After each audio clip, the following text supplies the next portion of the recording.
दोस्तों आज मैं आपको ऐसी कहानी सुनाऊंगा, आप यकीन मानिएगा, आप ये बात को सच मानने लगेंगे ये सही या गलत। अगर आपने वीडियो दोस्तों पूरी देखी है, पसंद आई है दोस्तों, एक लाइक जरूर कर देना। मैं आपको एक हकीकत की बात बताऊंगा कि आत्मा, जो आत्मा हकीकत में होती है या नहीं, आत्मा को जो मोक्ष क्यों प्राप्त नहीं होता।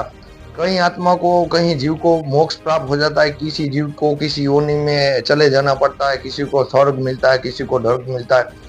दोस्तों मैं आपको स्पष्ट बात बताऊंगा, यकीन मानिए ये हकीकत है, सच्चाई है, इसलिए प्रूफ से मैं आपके सामने वीडियो बना रहा हूँ।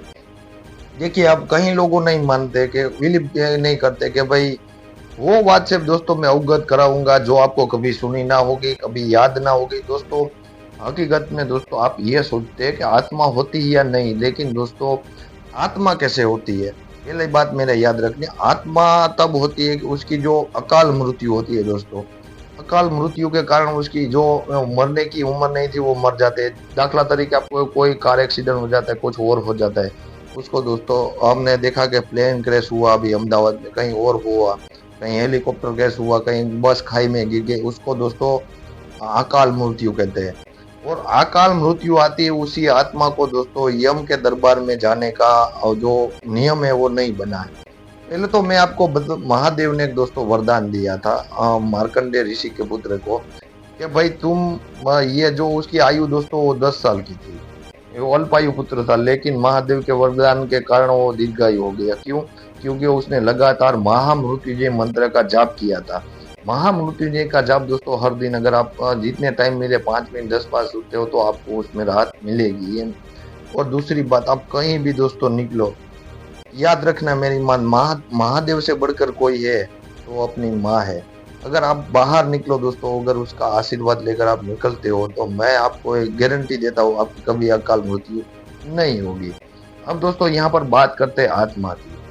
दोस्तों आत्मा, देखिए अगर किसी का ऋण रह गया, किसी पर आपने देखा कि किसी का पैसा रह गया, किसी ने उधार लिया था, किसी ने वापस नहीं लौटाया दोस्तों, तो कहीं ऐसा ही बार होता है कि दूसरा जन्म लेकर उसका ऋण उतारा जाता है दोस्तों। हमने देखा, कहीं बात सुना है कि पिछले जन्म का जो ऋण है ये उतारने आया। लेकिन दोस्तों हकीकत में क्या होता है कि कभी कभी जो अपना ऋण बाकी है, कोई काम अपना जो कार्य है दोस्तों धरती पर अधूरा रह जाता है। वो धरती पर अधूरा कार्य रहने के लिए आपको परमात्मा के पास वहां जाने का मौका नहीं मिलता, वो आपको आत्मा के रूप में यह कार्य पूरा करना पड़ता है। अब आपका शरीर देह तो छूट चुका है, तो दोस्तों ऐसे तरह आत्मा अगर किसी का कार्य और किसी का ऋण अगर अधूरा, वो किसी को, मेरा ऐसा मानना है कि आत्मा किसी को परेशान नहीं कर सकती दोस्तों, वो किसी का अहित नहीं कर सकती, मेरा खुद का ऐसा मानना है। लेकिन वो, हाँ ये आपके, हाँ अगर आप उसका नियम का उल्लंघन करोगे तो शायद आपको हानि पहुंचाए, लेकिन उसके नियम में चले। अगर मैंने सुना है दोस्तों कि जो एक पेड़ होता है खिजड़े का, यहाँ पर हिंदी में क्या कहते हैं पता नहीं, गुजराती में दोस्तों इसको एक खिजड़े का पेड़ किया, उसमें जाता है कि उसमें आत्मा का या फिर वास होता है। तो वहां पर अगर आप निकले तो खोखा खाए सीधा अगर ऐसा कुछ है तो यहाँ पर हमको बताया गया। लेकिन हकीकत में दोस्तों ऐसा होता है कि वो आत्मा का जो ऋण है दोस्तों, वो किसी पर अधूरा रह गया या किसी पर बाकी रह गया, किसी को चुका ना पाया, तो इसी वजह से दोस्तों जो आत्मा है वो अपना ऋण उतारने के लिए वहाँ भगवान भी वो कहते हैं कि भाई तुम जाओ, ये जो कार्य अधूरा है वो पूरा करो।